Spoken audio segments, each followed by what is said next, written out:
Hello, everybody. Happy Monday. Hope that you all are doing well.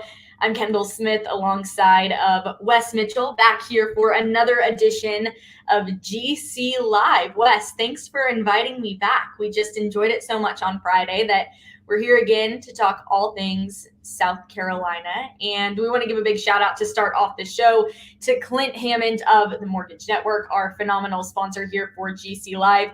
He does a great job, someone you definitely want to get in touch with when it comes to mortgages. You see his phone up there, 803-576-4450. Once again, our presenting sponsor, Clint Hammond of the Mortgage Network. Check out all of his social medias down there as well, his email, the whole 9 yards. You've got his contact information right there. But Wes, how are you doing today? You ready to talk some Gamecock athletics?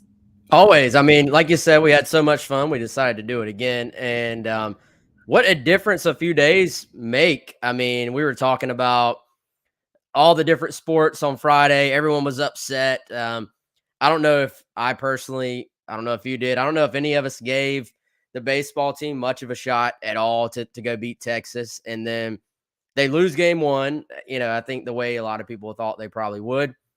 Next thing you know, they sweep Texas on Sunday. Gamecocks women's basketball ends up being the number 1 seed, as I think we kind of thought.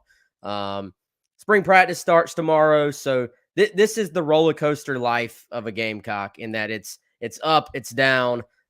It's never gonna be great forever, but you're never gonna be down forever either, right? So there's a lot of fun things to talk about. The sun's out again. Like I'm in a good mood, Kendall. There's a lot for us to talk about too.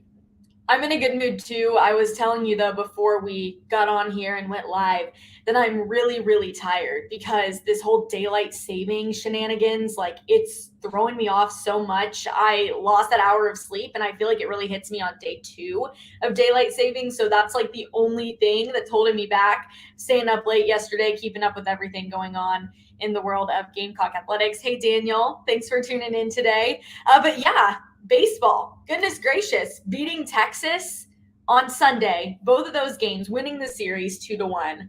I mean, I didn't expect it. I'll sit here right now and say, you guys can go watch that GC Live on Friday. I was in there like, this could go downhill so fast. But Becker on Sunday had an absolutely fantastic game. Will Sanders, once again, just proving why he is one of the best pitchers in the SEC at this point. So good stuff. The women's basketball team. I think the only negative thing that we have to get into today is men's basketball not getting that NIT bid. Obviously, a tough loss for Frank Martin and the Gamecocks. And then, of course, spring football starting up tomorrow. And I think we can start off with that a little bit, Wes, because today a new hire announced for the South Carolina football team. So it's a former Gamecock. It's somebody that I'm sure a lot of people know. Tell the people about who's coming on as a defensive analyst. Yeah, Devontae Holloman, the hire is official. This is something that made the rounds really about a month ago. And, it was reported by Matt Zenitz there with On 3 that this was going to happen. And, even Beamer came out, I guess, a couple weeks after that and was like, slow down. It hasn't happened. But now it has officially happened. It was announced by South Carolina today. Devontae actually resigned from South Point, where he was the head football coach. That was actually last month that he resigned. And now this hire is official after him having 3 years there as the head coach, winning a state title this past year. And, all guys kind of have that decision fairly early in their career. Am I going to be a high school guy? Am I going to be a college guy? And you do sort of see coaches go back and forth to an extent, but it's really, for the most part, it seems like guys kind of lock in fairly early. Do I want to kind of climb the ladder, as a high school coach, or do I want to start out and most of the time it's like an analyst, or in the case of like Jalen Dickerson, who we found out over the weekend, even a student assistant, which is kind of the very, very start, that's kind of the lowest position there as far as, a coaching ladder goes. But for Holloman, I think getting to South Carolina, I had heard even when Beamer first got hired, that was a goal of his. You win a state title there in high school, so you get to kind of go out on top as far as that is concerned. And I think he'll be a good fit. Some pretty cool synergy here in that Beamer was, at least for part of his time at South Carolina, his actual assistant coach. So that's pretty neat. Your assistant coach now the head coach at the school that you both, that Beamer coached at and Holloman played at. Now Beamer's the head coach and he hires you to your first college job. Pretty cool stuff there. I think it's cool because Beamer has had a really good time so far getting former Gamecocks to buy into the program to commit. Obviously, Shane Beamer worked here before he was the head coach. And then you have Holloman coming on. You had Connor Shaw last year. And then he's getting guys like Jalen Dickerson and Zeb Noland coming back after playing this year / coaching. We all know how that went. And he's getting these people to come back to the program, people that already kind of know what it's about, people that have been in it, moving them from playing roles to coaching roles. So it's a really cool thing to see that development and see that growth. And I do think it really speaks to the culture and the environment that's being built there, because people want to come back on multiple levels. They don't just want to play and get the heck out. Like, a lot of them do want to come back and they want to keep contributing to South Carolina football. So it's definitely going to be fun to watch, especially as spring practice begins tomorrow. We talked a lot about this on Friday. We get some limited availability with the media getting to go to spring practice. So tomorrow we'll get to be there. Wes, what do you expect that we'll be able to see, at least from our perspective, tomorrow on the first day of spring practice?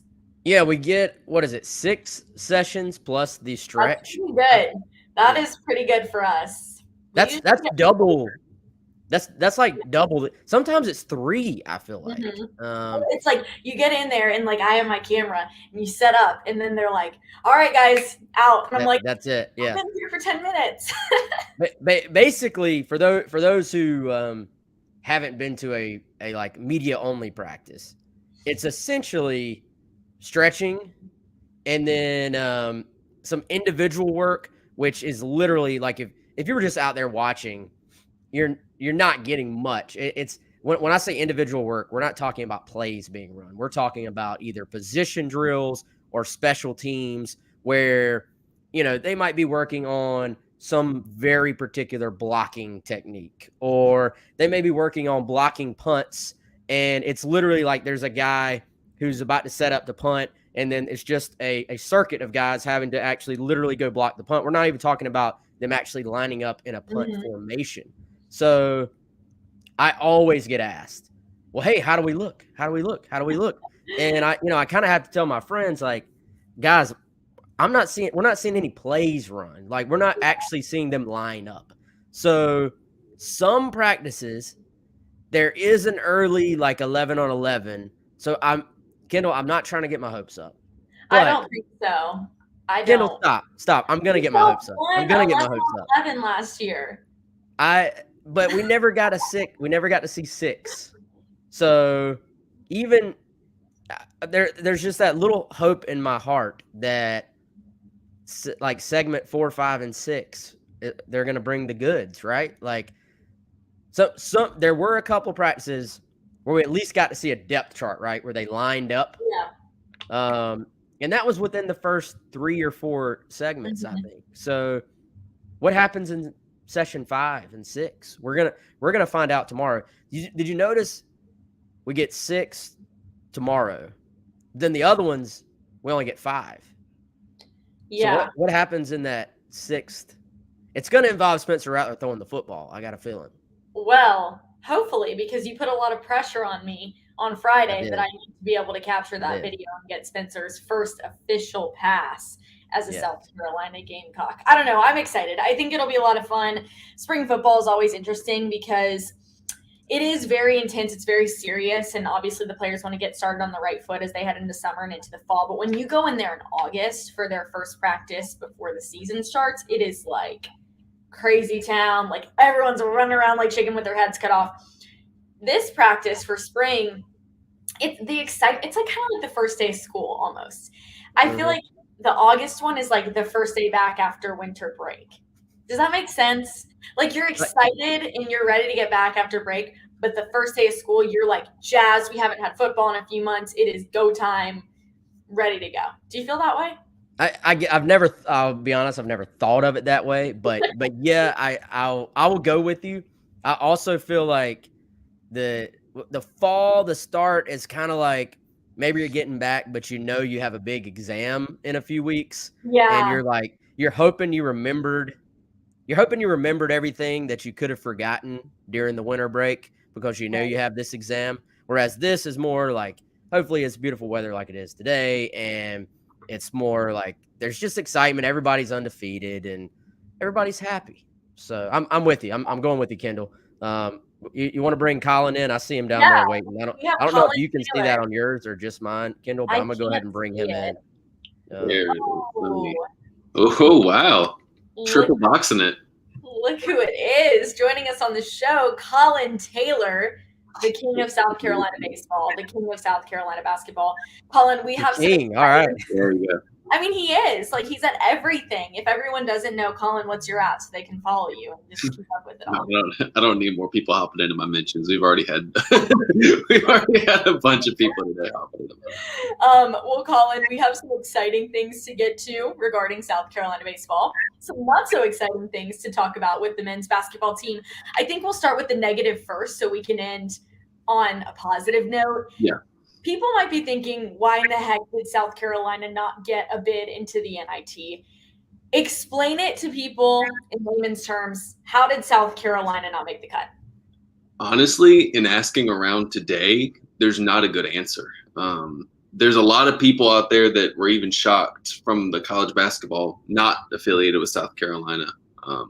Shocked by it. I thought they were going to get in just from a metric standpoint. It's shocking to me. The reason I think they didn't was because I guess they'd be 17 and 13, and their KenPom numbers, the efficiency metrics were not great. The net ranking was not great. And if there's a reason why they didn't get into the NIT, I think that's particularly one of them. But I'm of the belief that they should have gotten in and should be playing at some point either Tuesday or Wednesday night.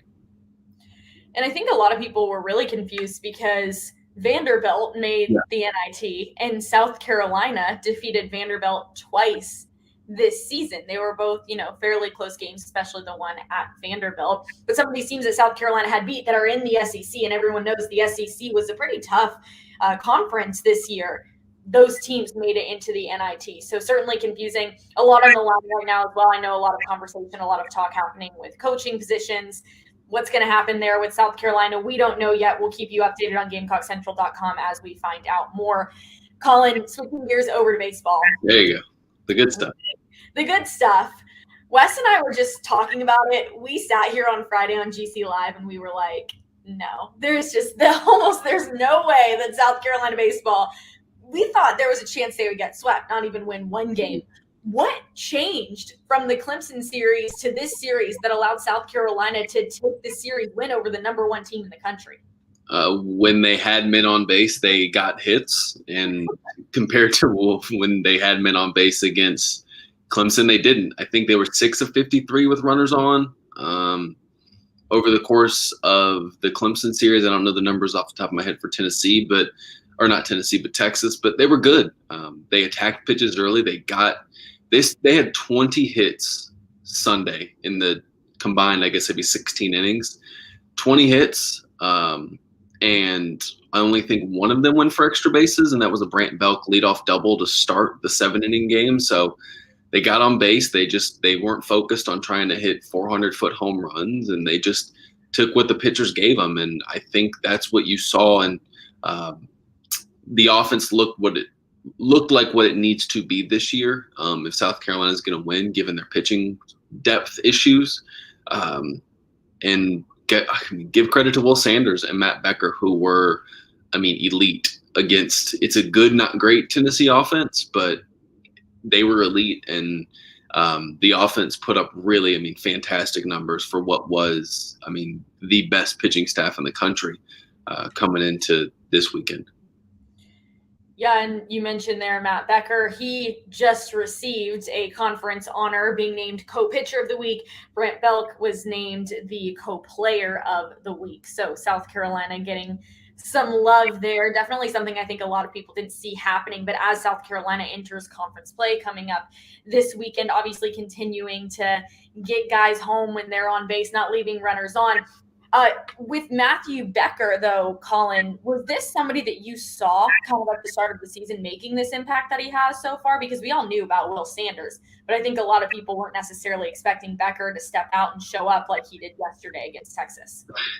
Do I did I necessarily anticipate him going out there against the number 1 team in the country and putting up 6 innings of 1-run ball and striking out 11? No. I was pretty high on his potential, given just what I saw. I thought it was going to take some time for him to get into things, and I thought he was going to be more of a maybe midweek starter or, bullpen arm as a left-hander. But, sometimes, the greatest pitcher arguably in South Carolina baseball history,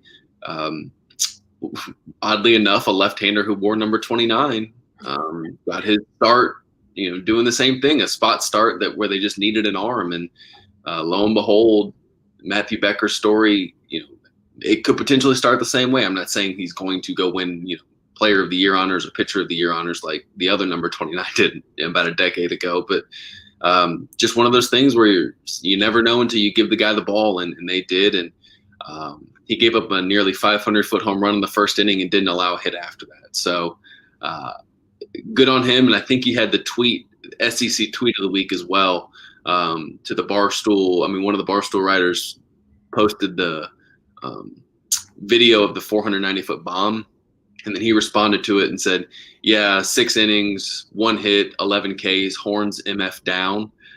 So I think Matt Becker earns tweet of the week as well.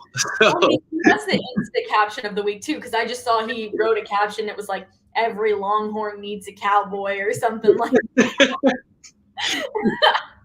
Kendall, did you just learn of that tweet on the air? Because we got a very candid reaction from you on that. Well, yeah, I did. I just learned about the tweet that he said with like every, whatever, horns down. But I did see the Instagram caption like 10 minutes before we hopped on here. And I was like, you know what? That's a good caption. I'm going to give that a like. Like, that's a good one. So credit.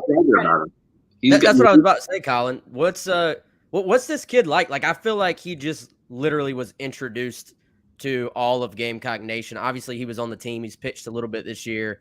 But he, entered himself into Gamecock lore this weekend. But he must have – is this just, the fact he's a freshman and he doesn't even know yet what stage he's on, or is this just who he is? Like, he just got that natural swag about him. I think a little bit of both. I think some stupidity is not the right word, but just some, you don't, at this point, you're just going out there trying to pitch the next inning as a freshman, and you get 3 outs and you're done. And then you move on to the next one and get 3 outs. I think there's some good to that with Matthew Becker. And, he's going out there and shoving, and he brings a little bit of swagger. He's young. He just wants to pitch, and he got his opportunity. He was doing the sword sheath after a strikeout. He was fist pumping off the dugout. He didn't look like a freshman in terms of his demeanor out there. And I think that's really important for South Carolina, because they just need dudes at this point. Until you get Bosnick back, until you get potentially a Seitler or a Brett Thomas back, you just need dudes who can pitch. And Becker, when he's throwing strikes and has all 3 pitches working, I'm not going to call him an ace because he's 18, 19 years old, but he has a chance to give you some starter innings. And I think that's really important for a pitching staff that just needs dudes at this point to pitch. You got to feel good at this point if you're South Carolina. Knowing that you have some of this younger talent, whether it's Becker, whether it's Braswell, whether it's Will Sanders, who will be back next year, of course, as well. He's not old enough to declare for the MLB draft. You have some of this young talent. Hopefully you can cultivate it. Hopefully you can progress this talent as they continue over this year and into next year. Really quickly, Colin, you mentioned Julian Bosnick there, Seitler as well. Any updates on when we might see those two back on the bump? Seitler is a little bit further off. I don't anticipate him pitching for a while, and Kingston said the same thing on, I guess, what would that have been, Thursday before the Texas series. Bosnick's inching his way closer. I think it's still going to be a couple weeks before he's really back full tilt, but he's back throwing a baseball, which is good news. And if you can get him back for, maybe the last 5 series, a healthy Bosnick, a rested Bosnick for the last 5 series, you got a chance to make some noise, hopefully, with a trio of Sanders, Bosnick, and potentially now a Becker, to really go in there and try to get into the tournament. And you can't dig yourself too deep of a hole early in the season, and that's another thing why this was so important for South Carolina to get this series win, because you just needed to be able to tread water and continue to tread water. And until you get everybody healthy, and they found a way to do it. And I mean, this is not just treading water. This is going out there and making a statement that on a given weekend you can beat anybody in the country because Texas is that good. Yeah, and the schedule not getting a whole lot easier for South Carolina as things continue. Taking on Tennessee this weekend on the road in Knoxville. Tennessee is ranked number 7 in the country. Just looking at it here, you got a few weeks against some unranked opponents. Taking on Ole Miss, they're always a difficult opponent. Yeah. Of course, you're facing teams like Vanderbilt. Oh, no, they don't face Vanderbilt, do they? Yeah, they got Vanderbilt, Tennessee, Vanderbilt, Missouri, Georgia, Ole Miss. The first one. I skipped it. I have up the schedule on my. So, yeah, they got some tough SEC opponents. I mean, without a doubt, the most challenging conference in the country when it comes to college baseball. Wes, you have anything else you want for Colin? I'm good. Well, I actually, Colin, we're talking some spring football. So, what are you most excited about to see tomorrow? And more importantly, do you think we see a snap of 11 on 11 during? Because we get 6. We get 6 sessions tomorrow, Colin. Will we see a snap of 11 on 11? 11 on 11? I don't think so. I think we might get a 7 on 7. You think we get a 7? I'll take a 7. I think we might get a 7 on 7. I'm excited to see how many targets the tight ends get in practice. Oh, come on. That's a joke. I don't know. It's so weird because like the first few practices, you're really just out there seeing who's healthy. Really, I'm just curious to see what the bodies look like. That sounds weird, but you want to see the progress. Cam Smith has talked about gaining weight. How does he look, like an SEC corner continue to look? Does, Carroll or, Spencer Rattler, what do those bodies look like? Terrell Dawkins, same way. What's the nutrition program? What's the strength and conditioning program done over the last 2.5, 3 months as you've gotten out of the bowl game and into spring, what this is going to be? And does it look like an SEC team? Does it look like a team that can compete physically with your Floridas, your Tennessees, your Georgias of the SEC East and contend for winning games? Yeah, no, I think, it'll be our first look at all the newcomers. So, how do they fit in? Like what, I think fans they love to hear what does this guy look like? Because it's his first time in a Gamecock uniform. First time that they'll be seeing photos of the guys in Gamecock uniforms. So yeah, that's always an excitement. Kendall compared it earlier to the first day of school. Are you on board with that, Colin? A little bit, yeah. There's always a little bit. It's so funny because like before practice, it's almost like the bus stop where all the media like comes up and they're waiting to get into practice. And like you have this little conglomerate there, and you're all like sitting there talking. It's like I will agree with that, where it's like you're waiting at the bus stop for the bus to show up, and you're all sitting there talking. And yeah, I can get behind that. Yep. And then coming back in August, Wes said this too, which is so true. It's like coming back from winter break. Like you're excited to see your friends again, but like you have a big test coming up in a few weeks, so it's like a little bit more stressful.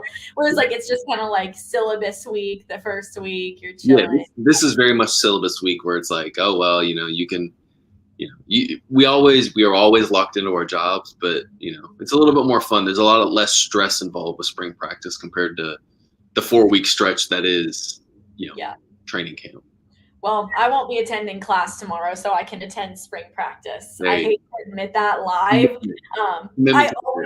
I always go to class, like I do, but tomorrow it's a priority to be there at the spring practice. And Colin will be there, Wes will be there, whole GC crew is going to be there, and we'll be bringing you coverage, updates, everything you need to know. And then later on that evening, South Carolina baseball is playing. Correct? Yep, Gardner-Webb. So another midweek game, hoping to bounce back after last week's midweek loss to Xavier against a mid-major team. Colin, thanks for joining us today on GC Live. It was great having you on. I appreciate it. I got to go. I missed a call from my grandmother, probably calling about the Max Olson Braves trade, so I get to go back. I'm seeing the comments, Wes. Have you seen the comments? Yeah, so I get to go call her back. And I've seen. I've heard. I got a text from our friend Michael Sauls, and he got a shot of me just a minute ago, and I don't know if you can see this, but he said He said, please tell me this is you receiving the news a moment ago. And I texted him back and I said 1,000% yes, because I had looked over and I got an alert on my phone, and I see that the Braves have traded for Matt Olson, which means that it means depressed World Series Braves fan. Braves fan. Which obviously means Freddie is not coming back. So I don't know. They got the universal DH now. Maybe they signed Freddie and no. It's now and here's the thing. I'm trying to be optimistic. We have people on our Twitter feeds telling us that we're taking shots at fans. So yeah, I saw that. I don't even know what that was about, by the way. I don't know what, I'm trying to be Captain Positive here. Colin, what did you say? I don't know what. Or did Yuva say something? I don't know. What did Kendall say something? Who said something bad about the fans? I don't know. This guy went all in on us. Yeah. It was who? It was probably. I mean, he responded to a Yuva tweet, so Mike's always you. It's always Mike's causing problems for everybody at this point. Yes. What's on your mind over there, Kendall? It's just funny. It is so funny. There's beef. Michael is upset. You know, it sucks for you, Wes, and Michael, too, because me and Colin are Cubs fans, and we just had a great whoa. And we just had the most fun time ever this last year, losing everybody on the team, and it was just awesome stuff. So, yeah. One of those guys helped us win a World Series, by the way. So. Yeah. You're welcome for that. We're going to count that one. That's a half of a Cubs World Series. Hey, Kendall, do you know how many Halls dinners Colin still owes me based on Braves? What's the last bet that I owe? I don't know. I think it was first originally. It was. I think I gave you double or nothing, or we upgraded it from a Halls lunch to a Halls dinner. That sounds right. You got to cash it in. You got to cash it in. You tell me when and. Okay. We'll get close to cover a baseball game. How are you not cashed in a Hall's dinner, Wes? Yeah. I don't know, Kendall. I'm hoping for double or nothing again, and I'm just gonna start racking them up. Yeah, we go to Hall's lunch and then go back to Hall's dinner Yeah, Yuva will probably be there. Like, for sure. He'll just randomly be there. Yeah, taking a picture with Scott go. Yeah, in all seriousness though. The Olsen trade, honestly, like if you were going to lose Freddie, like they actually went out and got somebody to replace him that is a very talented player, and they still have a loaded lineup, right? But Freddie's like Mr. Brave, like of your franchise, man. How do you? He was there when you were good. He was there during the rebuild, and it's just not. It's gonna be so weird. That's how I feel about Anthony Rizzo. So welcome to the club. It's very exciting. It's a little bit different, but like it was still a shot to the heart for Cubs fans when Rizzo left because he loved Chicago. Yeah. This is no club I want to be a part of, Kendall. I don't want to be welcome to the club. I just wanted them to re-sign Freddie. Like how do you let Freddie Freeman go? What it is. How do you let Go ahead. No, well, I was just going to say Freddie Freeman is gone. Tom Brady is back. So with one thing gone, another thing returns. And that is the crazy world of sports right now. Yeah. So. All right, Colin. Yes, we'll let you go call back your grandma. Yes. Everyone pray for my grandmother's sanity at this point because she's probably devastated. Yeah, I'm right there with her. Have her call me if she needs to talk to somebody. Yeah. We're great together. That I could do. All right, Colin. All right, awesome. Colin Taylor right there. Getting into the weeds a little bit about the Braves, Tom Brady, the Cubs on GC Live. Sorry, y'all. We changed this to Sports Center 2.0, just talking about everything going on in the world of sports. We do want to give a shout out, though, to Liberty Tax. They are a brighter way to do taxes. They're one of our new sponsors here on GC Live. So overcome your taxiety. That's a new word that I learned this week. It's the anxiety about tax season coming up, and it's in the thick right now. April, you know how it is. That's big time tax month. Turn in your taxes. If you need help with that, call them 803-462-5576. Wes, have you done your taxes? Did you do them over the weekend? I did not, but I do. I don't have taxiety, but I will use the tax team at Liberty tax here in Columbia, Irmo, and Lexington to do my taxes. Again, like you said, 803-462-5576. It is that time of year, so guys, just do us a favor, support our sponsor. You got to do your taxes anyway. Yeah. It's like I tell everybody about Clint Hammond. We're not trying to force you to buy a house, but like if you are going to buy a house, like if you got to buy a house anyway, if you're wanting to buy a house anyway, just give Clint a chance. So give the tax team right there at Liberty Tax here in Columbia a chance, and they'll earn your business. They'll take care of you. I promise. We just got a question about any Frank Martin news. We do not have any news on Frank Martin as of right now. We don't have any information on his job. We will keep you up to date with that on GamecockCentral.com. There is sure to be news coming out here soon. What is going to happen, we don't know quite yet. Colin Taylor is the aficionado of all things Gamecock men's basketball, so he will know all of that information. Yeah, Kendall, I will say this, as much as it just got drug out last year, talking about Frank Martin, men's basketball. Obviously, the administration made a push at a point last year to try and make a change. Ultimately, they didn't.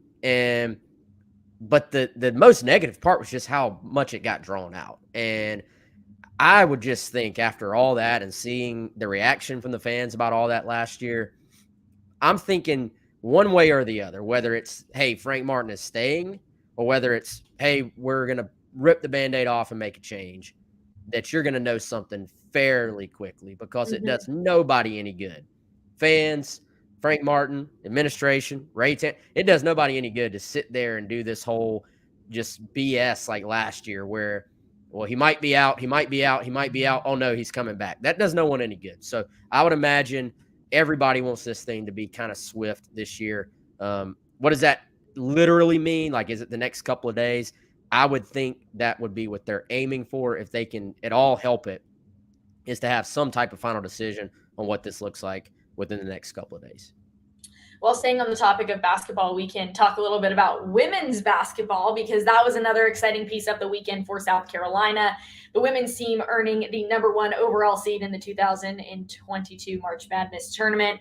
They will take on the winner of a playing game here in Columbia, South Carolina. This is what I thought was interesting, Wes. They're in the same bracket as Iowa.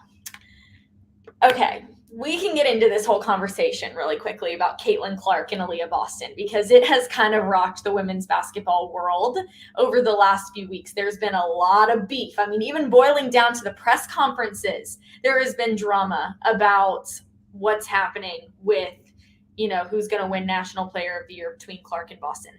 It's always funny how this ends up working out. The tournament and the committee, they know exactly how to pick them, and they're putting some pressure on Aaliyah Boston. So sorry, I'm looking at the comments right now. Is there some breaking news that we're missing? Yeah, I just got a text from Colin that said I'm on. Well, hold on. Let me. We are live. Let me make sure. We are literally live right now. Let me make sure before I say something. This is as it happens, y'all. I know, right? We may need Colin to come back on. Yes, John Rothstein from who's he with now? CBS Sports. CBS Sports, yep. Yes. South Carolina has parted ways with Frank Martin, according to sources. Well, that couldn't have come at a better time. We were literally just talking about how we don't know. When I said it was going to happen quick, I didn't think it'd be that quick, Kendall. Wow. That was literally 1 minute after we said we don't have any information yet. Bam. That tweet comes out. And that is how fast everything happens. Okay. Obviously John Rothstein, he's a good reporter and somebody that is very, very trusted. No official word from the university as of right now. Yeah, no, I'm gonna send out a couple texts while we're sitting here, Kendall. I will say this. I didn't want to say it because it was like firmly in the rumor category, but it has been rumored over the weekend that it may come today. Like this may happen. So when a guy like that tweets that there's been a coaching change. A national guy tweets that. Yeah. There is nothing official, but it's pretty 99.9999999% true, because national guys aren't risking their reputation on a coaching change. Yes, and he and Frank Martin actually appear to be kind of tight. The way he tweets about Frank Martin a lot. Yes, he does.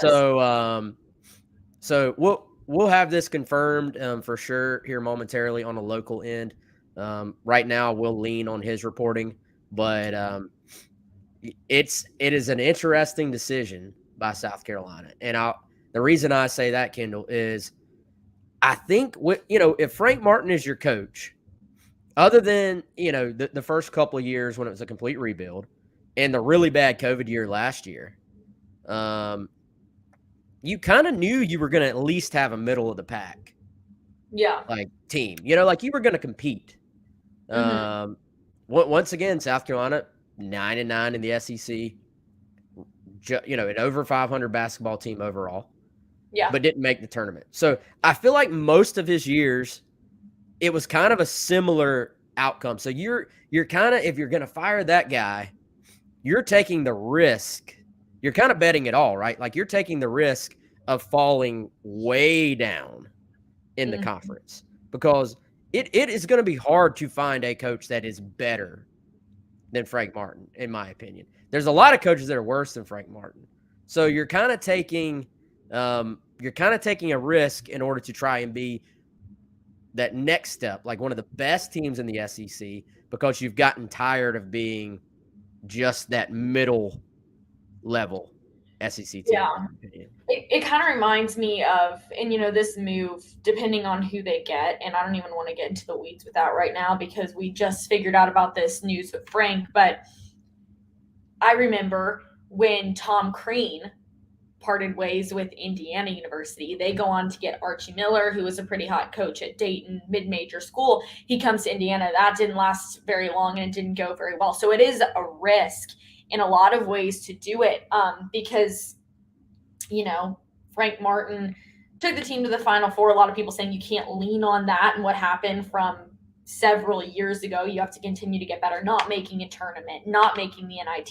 It's constant frustration, kind of being stuck in the middle, like Craig just said in the comments. And I think another really interesting point about this whole situation is Gigi Jackson. That is, parting ways with Frank. I know he's very, very close with Frank Martin. They have a great relationship, and that would be a major reason why he comes to South Carolina. I don't know what he's going to do at this point, but I would assume, this definitely has some impact on the choice he's going to make. One of the highest rated players in the class of 2023 right now. He might be reclassing into 2022. He hasn't said so yet. He hasn't made any decisions. He was planning on making some sort of decision regarding his recruitment process over the next couple of weeks. But that's another major point of this as well, is that could be a loss. Maybe Gigi Jackson will no longer consider South Carolina because Frank Martin isn't coaching. Again, I don't know that for a fact, but it probably will have impact. Yeah, it'll have a massive impact. And I'll tell you this, that has kind of been the thought process that no Frank, no Gigi. Now, if they're able to make a splash hire, do you reach out? Do you make the run at Gigi Jackson, whoever you are, the new coach? Of course you do. But there's a long-standing relationship with Frank Martin. So by making this move, again, we're operating as if the reporting there is completely true, assuming it is. Well, if you make this move, then you're kind of bowing out of the Gigi Jackson sweepstakes, in my opinion. Like you're bowing out. Like I think to land him, you were gonna have to, in your opinion, like for better or worse, you were gonna have to keep Frank Martin if you were gonna land Gigi Jackson, in my opinion. That was the thought process of all the people that cover basketball recruiting much more closely than I do. And leaning on those folks, like leaning on Jamie Shaw. There was a very strong relationship here with Frank Martin. So it's going to be hard for a South Carolina. Maybe if you were one of these big brand schools, if you were like a North Carolina or a Duke, it might be different. It's very hard for a South Carolina to win a recruiting battle like that without that deep, long-term relationship involved, unless, and we're saying all this without having any idea what the next hire might look like. So unless you just, maybe there's some prior connection or something that makes it make sense. But on the surface, yes, you're basically, you're saying we think it's more important to make the move. Start from scratch. Yeah. Yeah. I mean, because you're losing those relationships. You are essentially starting from scratch in the hopes that this new coach will take your program to higher success, but inheriting what this new coach will inherit, and then going from there and starting off building new relationships. It's hard, especially when South Carolina with Gigi Jackson is in a recruiting battle with UNC and Duke. I mean, Frank Martin in that relationship with Gigi Jackson was going to be one of the major things that brought Gigi here, clearly. But when you're competing in schools like that, and then you part ways with the head coach who had that special relationship with said player, it's the chance of it happening. I'll be interested to see how this changes on the recruiting sites, just to see, kind of where the crystal ball predictions go from here after this Frank Martin news. But it is one of those things where with football, you maybe saw the Will Muschamp thing coming, and I'm sure some people saw this Frank Martin news coming. It was definitely a conversation that was being had. But with football, there were immediate people where you were like, okay, Hugh Freeze, Shane Beamer, just names that were coming out and names that you were thinking might be hires for South Carolina. As of right now, I don't even think there's been much of a conversation. Obviously, there's not going to be one from the school, but from a media perspective about what could be the next step for South Carolina.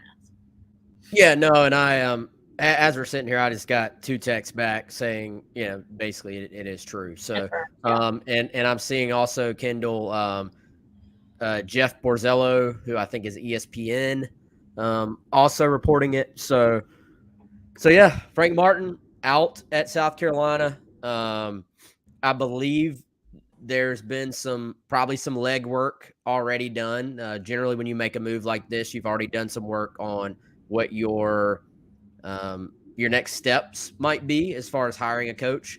Obviously, there will be interviews and stuff like that, but I would look for South Carolina to try to move quick. Again, that was the word on the firing decision, and they obviously moved quicker than probably a lot of people gave them credit for. And then I would think they would move quick on this as well. So I tell you what, Kendall, why don't we end this show relatively quickly here? Yep. And I got to make sure everything's running smoothly on Gamecock Central. We get all this stuff posted. We get everything going. But then I'm going to encourage maybe Mike and Colin, once they get settled, maybe at some point later on this evening, they'll hop on, and they've both been covering men's basketball for years now. And Kendall, it's kind of a I don't know. It's kind of weird. Like, Frank Martin's been here for a decade, Like, it's sad. I have all good things to say about Frank Martin. He was always very, very nice to me, and wishing him the best in the next journey and whatever he pursues after this experience.